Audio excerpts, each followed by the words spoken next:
होली का क्रम 13 तारीख को शायद होली जलेगी, 14 तारीख को गुरंडी रहती है, होली खिलाते हैं। होली में मोटे मोटे डूंड जलाए जाते हैं।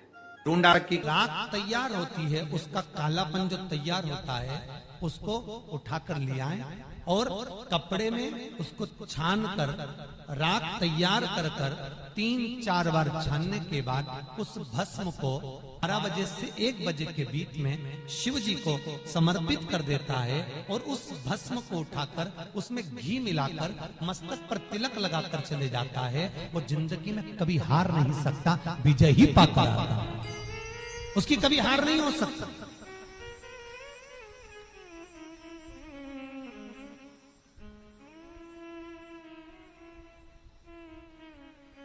वो कभी हार नहीं सकता। शिव महापुराण की कथा कहती है वो भस्म विजयता को प्रदान करती है। आपको किसी से नहीं करना, किसी के हाथ नहीं जोड़ना, केवल वो भस्म का तिलक लगाकर जिससे आपका काम निकालना है उसके सामने पहुंच जाए, आपको सुख का अनुभव हो जाए, कार्य सिद्ध। तो भस्म इतनी प्रबल होती है। शरीर में बहुत बड़ा रोग हो गया, छूटने को तैयार नहीं है, बड़े बड़े इलाज करवा लिया, बहुत दिखा लिया, बहुत सब दूर इलाज करवाया, सब दूर दिखाया, पर मिटने को तैयार नहीं है। तो फिर अबीर का प्रयोग, एक चावल का दाना, एक श्वेत पुष्प और अबीर भगवान शंकर को समर्पित कर धीरे धीरे धीरे धीरे शरीर का रोग अपने आप समाप्त होना प्रारंभ हो जाए। पूरी कहानी गलत बताई। अगर दुनिया के लोग सही कहानी बताते तो भतीजा और बुआ का संबंध खराब नहीं होता। कहानी गलत थी ना। लोगों ने कहा, हिरण्यकशिपु ने अपनी बहन से कहा, बहन तू अपने भतीजे को गोदी में रखकर बैठ जा और चादर ओढ़कर बैठ जाना, तू बच जाएगी, तेरा भतीजा जल जाएगा। तो बुआ भतीजे को जलाने के लिए गोदी में लेकर बैठी। बोलो सही है कि गलत है? लोगों ने कहानी गलत बताई। होली का लोगों ने कहा उसने अपने भतीजे को जलाया। पहले तो होलिका का नाम तो निकालो कि होलिका का नाम क्या है। कथा वालों ने कह दिया हिरण्यकशिपु की बहन थी होलिका, वो अपने भतीजी प्रहलाद को गोदी में लेकर बैठ गई। वो प्रहलाद को हाथी के पांव के नीचे डाला, खोलते तेल में डाला, अग्नि में डाला, इसमें डाला, उसमें डाला, नहीं मरा। आखिरी में अपनी बहन से कहा होलिका, तो अपने भतीजे को गोदी में लेकर बैठ जा। पहले उस होलिका का असली नाम तो लाओ, जिस होलिका का नाम विष्णु पुराण में डूंडा लिखा है। क्या नाम लिखा है? डूंडा। होलिका का असली नाम लिखा है विष्णु पुराण में डूंडा। इसलिए आज भी होली में लकड़ी नहीं जलाई जाती, मोटे मोटे डूंड जलाए जाते हैं, क्योंकि उसका नाम डूंडा है। और डूंडा बैठी अग्नि में, भतीजे को गोदी में लेकर बैठ गई। उसके पास में एक ब्रह्मा जी की चादर थी, जिसको ओढ़ कर बैठ जाती थी तो आगी में जल नहीं सकती थी। डूंडा ने देखा चारों तरफ से आगी लग गई, मेरा भतीजा जल जाएगा। तो बुआ को लगा मेरा भतीजा जल जाएगा। बुआ वो होती है जो दुआ देती है, बुआ कभी बद्दुआ नहीं देती है। और डूंडा ने अपनी चादर को उतारा, आगी चारों तरफ से लग गई। बुआ को लगा मेरा भतीजा जल जाएगा, तो अपनी चादर उतार कर अपने भतीजे पे डाल दी और बुआ खुद जल गई, पर अपने भतीजे को नहीं जलने दिया। ये कथा है, पर लोगों ने उसको पूरी पलट दिया, पूरा पलट। बुआ कब जलाई अपने भतीजे को? होली का क्रम 13 तारीख को शायद होली जलेगी, 14 तारीख को गुरंडी रहती है, होली खिलाती है। पिछले वर्ष थोड़ा सा होली का क्रम रहा, तो अब की बार सब जगह की होली में ना जाते हुए केवल एक होली, वो भी सीहोर की, वो 15 तारीख को महादेव की होली, मार्च को महादेव की होली। अपने शिवालयों में शंकर जी शिव मंदिर के अंदर चंदन का जल 1 लोटा अवश्य चढ़ाएं, महादेव की होली अवश्य मनाएं। होली आ रही है, लगी नहीं रिया की होली जैसा है।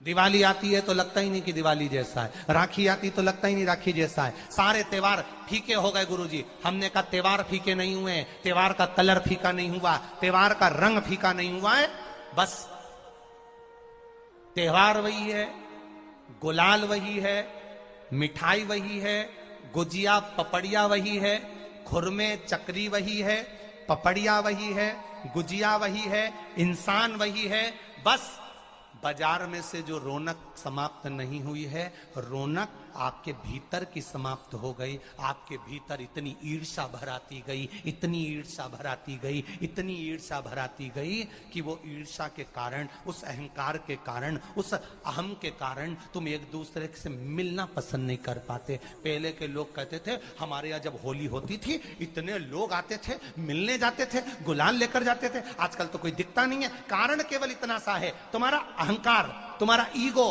तुम्हारा अभिमान तुम्हें अपने घर से बाहर नहीं निकालता। तुम घर से बाहर नहीं निकलते अपने अहंकार के कारण, अपनी काया के कारण, अपनी अभिमतता के कारण। आप दूसरे से मिलना पसंद नहीं करते। जरा सा कोई ने कलर लगाया तुम्हें क्रोध आ गया, जरा सा किसी ने गुलाल लगाया तुम्हें गुस्सा आ गया, जरा सा कोई आया भाभी जी भैया जी करके गुलाल लगा गया, तुम न न न न न न न न न कहां जाओ। इतने वीआईपी हो गए, इतने वीआईपी हो गए, इतने वीआईपी हो गए कि अपने त्योहारों से भी दूर हो गए। मेरा निवेदन है, होली का त्योहार आ रहा है, उस फागुन के त्योहार में मेरा देवाधिदेव महादेव माता पार्वती के साथ होली खेलता है, मेरा कृष्ण कन्हैया राधा रानी के साथ होली खेलता है।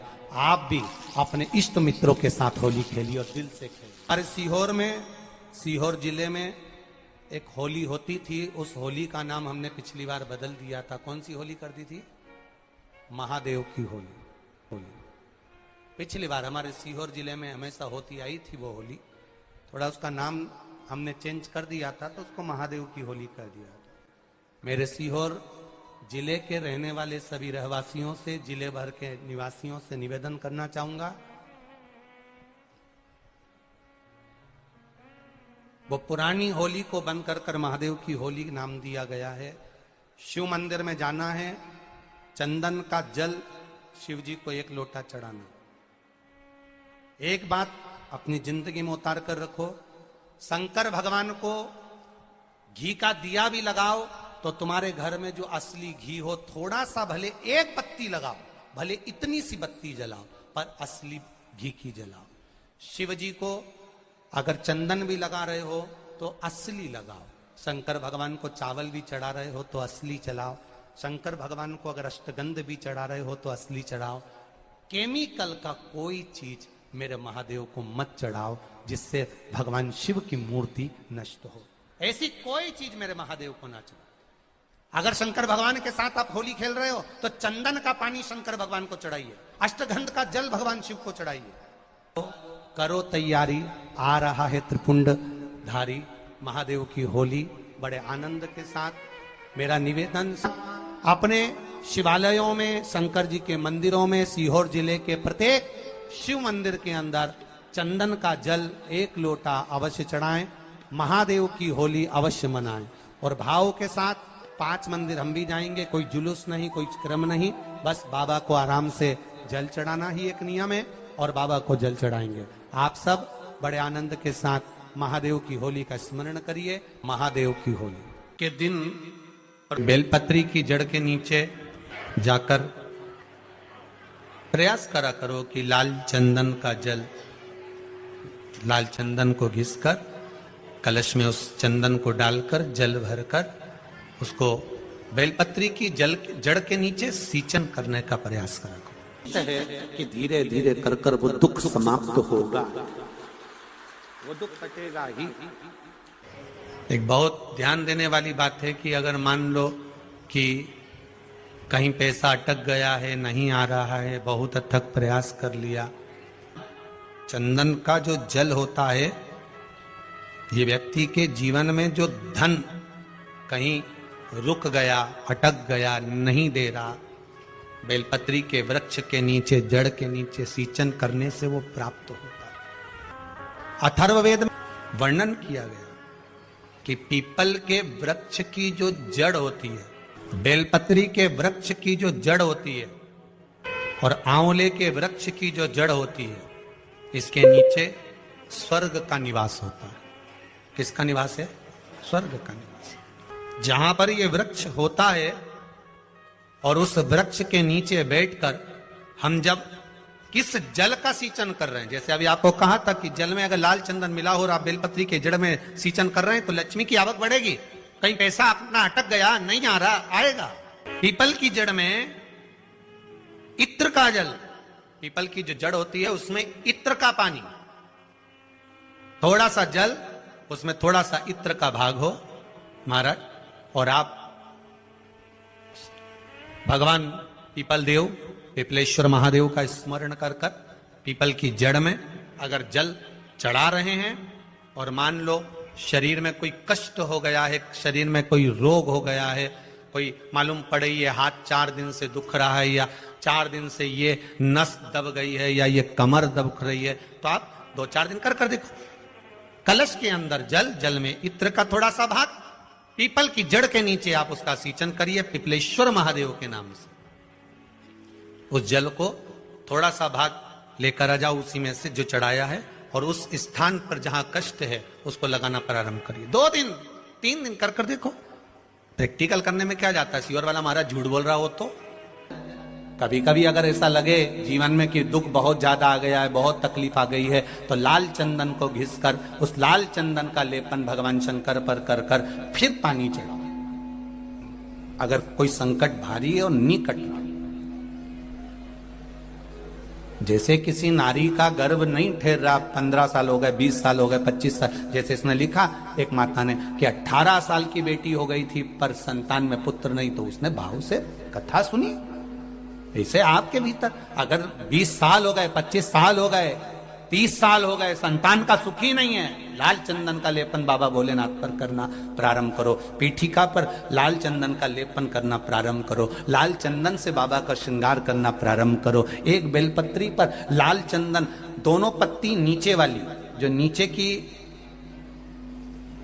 की जो 2 पत्ती होती है इस पे लाल चंदन, और बीच वाली पत्ती पर पीला चंदन लगाकर बाबा के शिवलिंग को समर्पित करिए। बाबा से प्रार्थना करिए, रोज प्रार्थना करो। परंतु एक बात का स्मरण रहे, 25 साल हो गए, 20 साल हो गए, 30 साल हो गए, संतान नहीं, तो पहले जल से अभिषेक कराना, अभिषेक कराकर उस जल का आचमन करने के बाद हाथ को खासा करना, धोना, उसके बाद में फिर वापिस बाबा का स्नान कराओ, फिर चंदन का लेपन कराओ, फिर 1 लोटा जल चढ़ाकर बाबा का स्नान कराओ। बाबा का बड़ा सुंदर भाव से लाल चंदन से जो अभिषेक करता है, बाबा को लेपन कर कर फिर जल चढ़ समर्पित करता है, निश्चित है उसकी गोदी मेरा देव अधिदेव महादेव जरूर भरता है। ये निश्चितता है।